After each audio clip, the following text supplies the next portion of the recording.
అందరికీ నమస్తే, నేను మీ భార్గవి. వెల్కమ్ బ్యాక్ టు అమ్మ చేతి వెంట.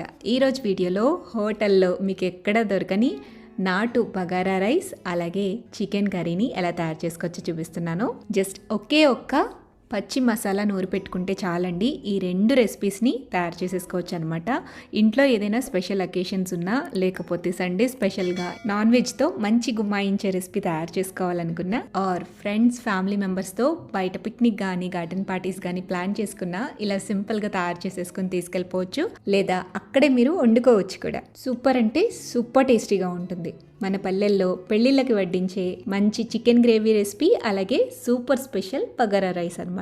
మరిక అస్సలు ఆలస్యం చేయకుండా రెసిపీ ఎలా తయారు చేసుకోవాలో చూసేద్దాం. మీరు కూడా ఈ వీడియో చూసి ఇంట్లో తప్పకుండా ట్రై చేసేయండి. ఫస్ట్ ఒక 1/2 kg దాకా చికెన్ తీసుకోండి. చికెన్ ని కర్రీ కట్ లో ఇలా చిన్న పీసెస్ లాగా కట్ చేసుకుని పెట్టుకోండి. ఈ చికెన్ ని శుభ్రంగా